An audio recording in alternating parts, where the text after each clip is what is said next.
as you can see in this video, ash, red hot lava. There's no word just yet on when all of those people who were chained. Tonight, a volcano erupts in Chile, forcing thousands of evacuations.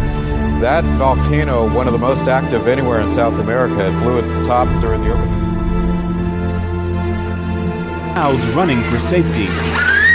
The strong winds tossed umbrellas and chairs into the air, but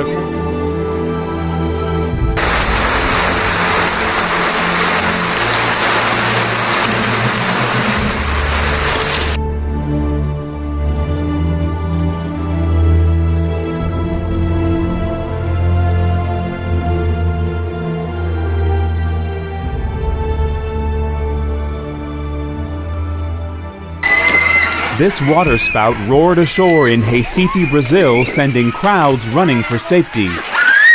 The strong winds tossed umbrellas and chairs into the air, but according to Brazilian news site Globo, no one was injured. The waterspout struck at 1 p.m. on Sunday after the sky darkened and winds picked up. Waterspouts develop in a similar manner as tornadoes. They can cause damage, but they're usually weaker than their land-based counterparts. I'm Matt Sampson, The Weather Channel.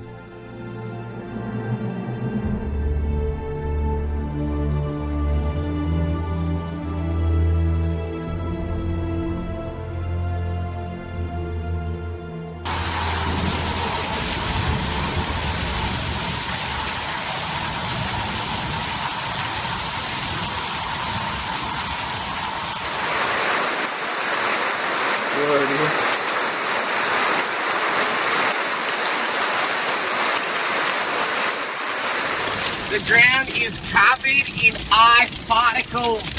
It's hailing everywhere. Look at that patch of snow right there.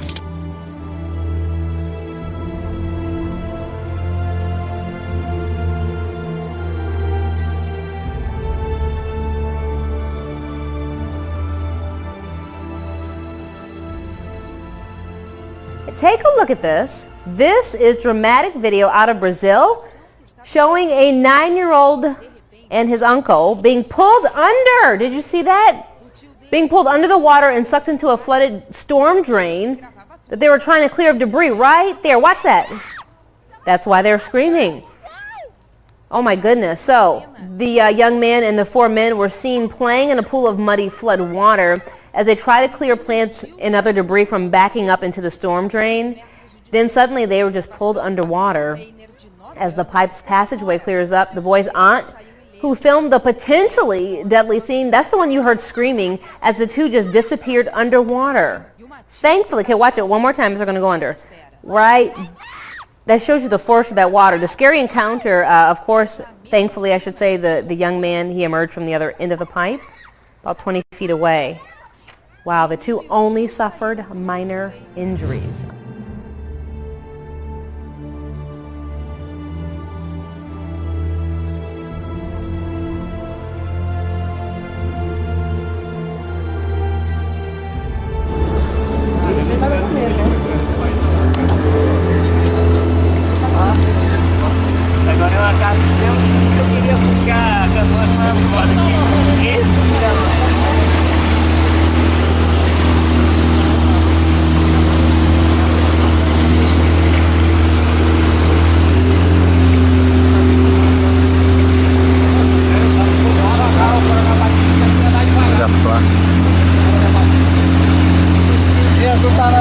A menina passou, eu tava com o rádio diferente, a menina passou um rádio pra você e pede pra esse jogador passar devagar, tá quebrando as portas.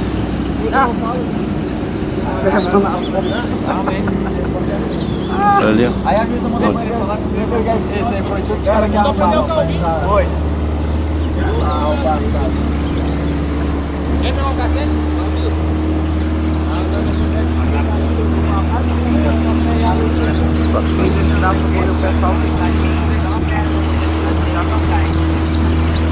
Vamos enxergando assim, vamos calcular, cara, da manhã, vai lá. Começou a final, pô.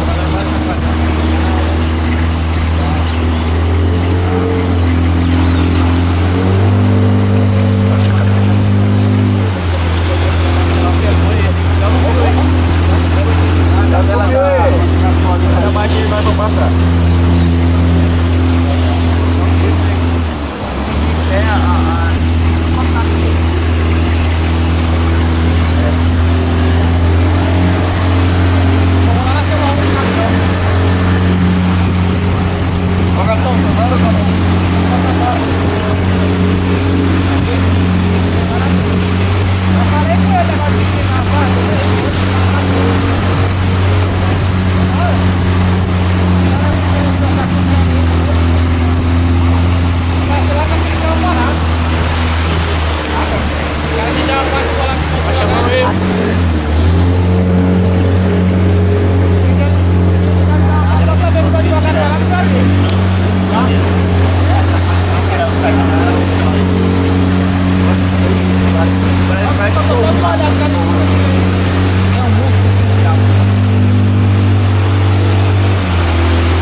Tinha mesmo, porque eu sou muito nervosa, assim, eu morro de medo de água.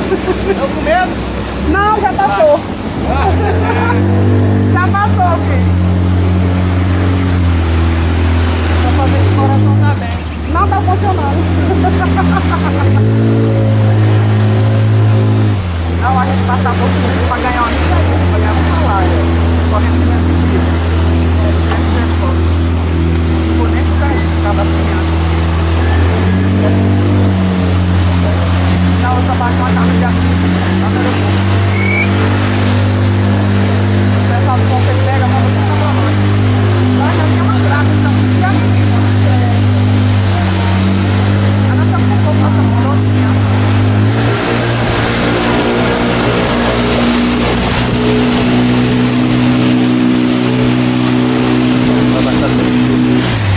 aqui precisa baixar para o carro passar.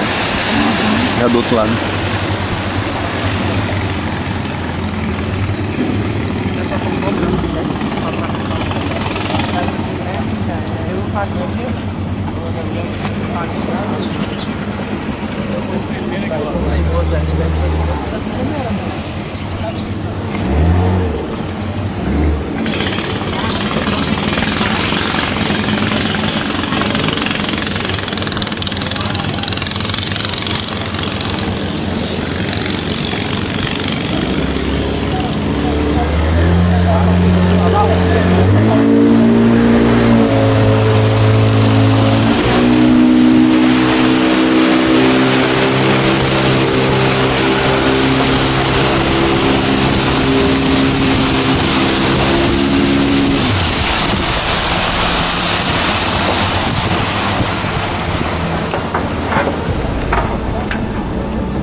O gás tá sumindo pra casa dela.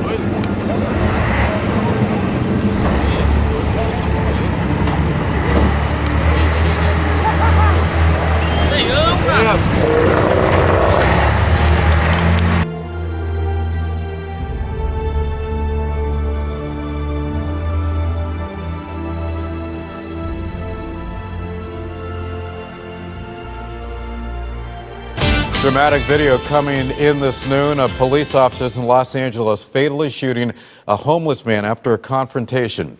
It happened on Sunday. You can see 4 officers struggling with a homeless man who was dressed in dark-colored clothing. This as others swarm a woman who had grabbed a police baton. As officers put the cuffs on her, you can see them fighting in the background. Then someone yells, "Drop the gun," as an officer uses a stun gun, and then a gunshot is heard. Whoa! Oh my God! Ain't nobody got no guns. They just shot that man right here, man. At this point, it is not clear if that homeless man was armed. The Los Angeles Police Department is now investigating.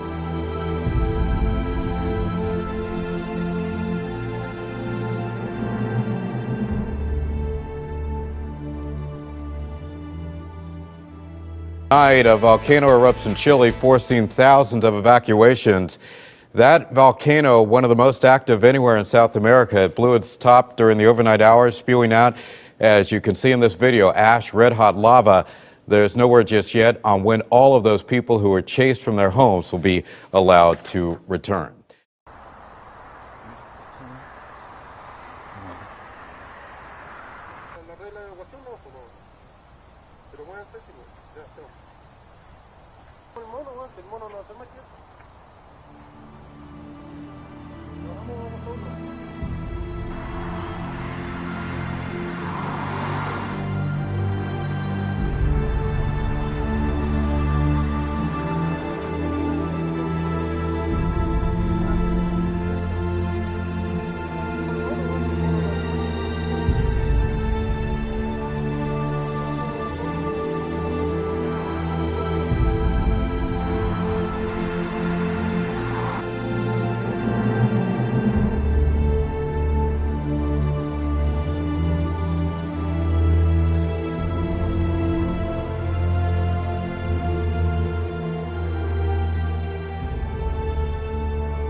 Tomorrow, Israel's Prime Minister Benjamin Netanyahu is scheduled to deliver his controversial speech to Congress. But already, dozens of protesters are taking to the streets in Washington. Rachel Scherer is live in our newsroom tonight with more. Rachel? Yeah, good evening. Benjamin Netanyahu told a pro-Israel lobbying group today he has a moral obligation to warn Congress about the dangers his country faces. But outside the Washington Convention Center, anti-war activists spoke out as well.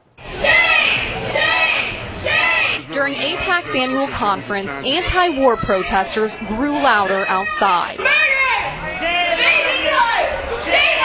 We know that AIPAC's policy has been to sabotage these talks, and we want the talks with Iran to go to fruition. Even Jews stood among them, like Rabbi Weiss, who's against the entire state of Israel. Whether it's Rabin or Netanyahu, either one of them, they're representing and the epitome of evil.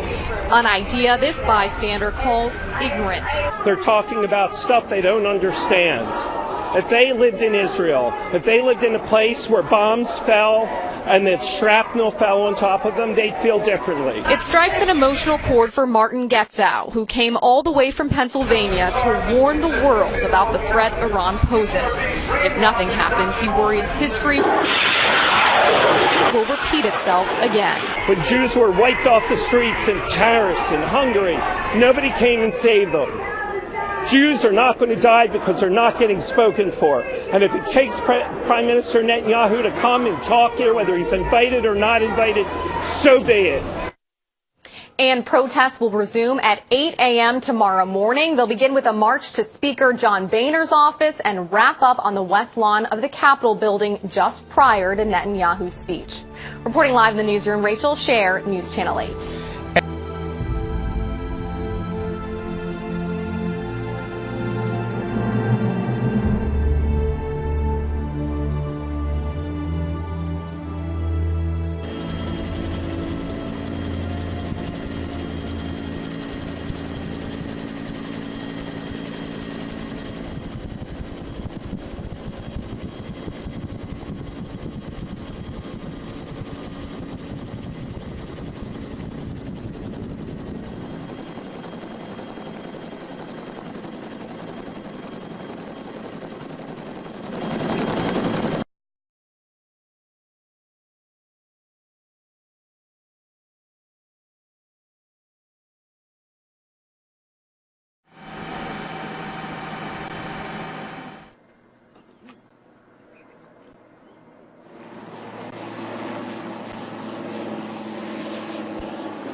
Thanks. Let's get back to that breaking news out of Escondido, where a water main break has streets blocked off. This is right by Central Elementary School there. Photojournalist Paul Andrig live in our breaking news tracker. Now, Paul, we see these chunks of asphalt everywhere. That's from the initial water main burst?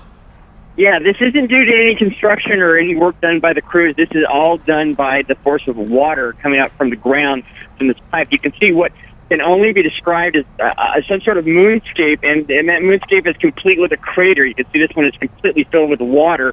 But when we first got here, the water was shooting up about a foot into the air, and it's still, as you can see, running down the road. They've got Broadway blocked off here at 3rd. The water is shut off. Not sure how many customers are affected on that by that, but you can see it's just completely ripped up the ground, and it's just a massive sinkhole in the middle of the road. This is obviously going to take, I would assume, days to clean up. Yeah, that's what it looks like. All right, Paul Andreg, they got a mess to clean up, and they're working on it now. Thank you very much, Paul.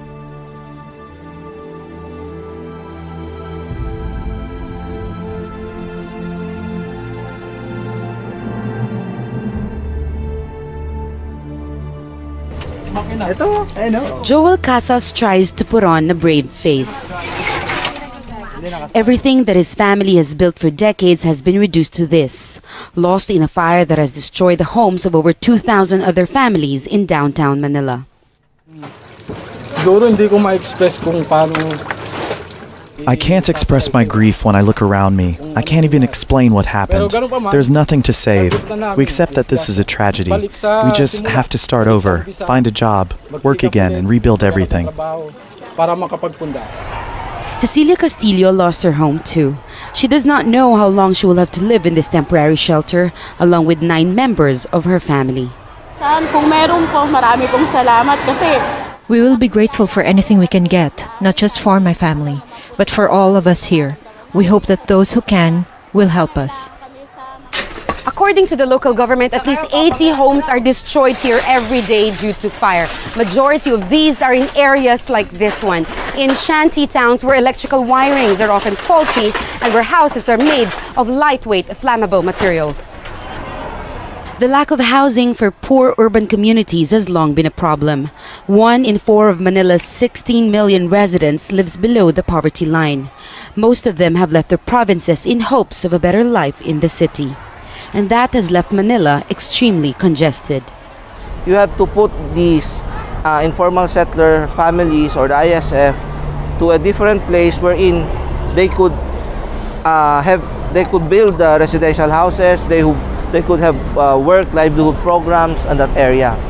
Parola is one of the most impoverished communities in Manila. Most people here work as scavengers in rubbish dumps, living on less than $3 a day.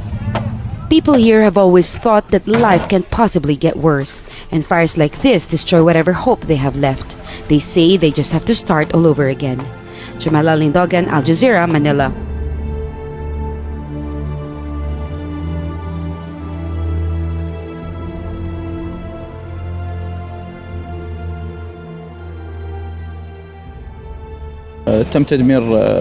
We have destroyed a number of enemy vehicles and anti-aircraft machine guns, which were placed in residential areas. We are moving forward and there will be a victory, God willing, in Salahuddin province very shortly.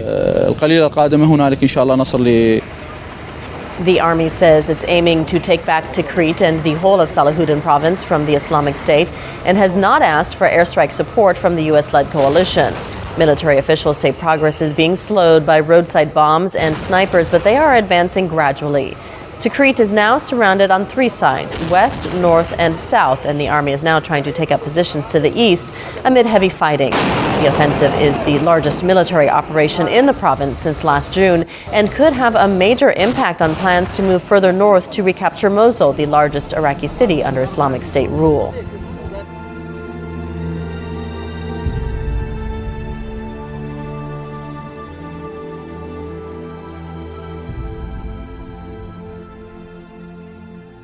A wintry mix of snow and ice is causing problems across the rest of the country tonight. The storm-ravaged Northeast received more snow today.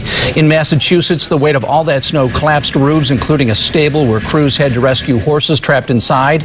In the Midwest, a thick layer of ice caused crash after crash. You're just sliding. There's nothing you can do. I spun out, and I'm there. Boston received another 2 inches of snow. That's on top of the 8.5 feet of snow already measured this winter. Hundreds of flights were canceled today, and there's more to come with a blizzard warning issued in Minnesota right now. Forecasters say Boston and New York will get more snow later this week.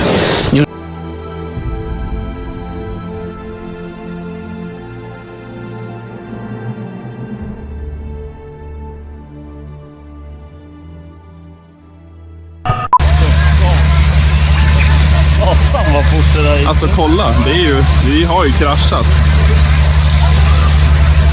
Jag filmar lite nu men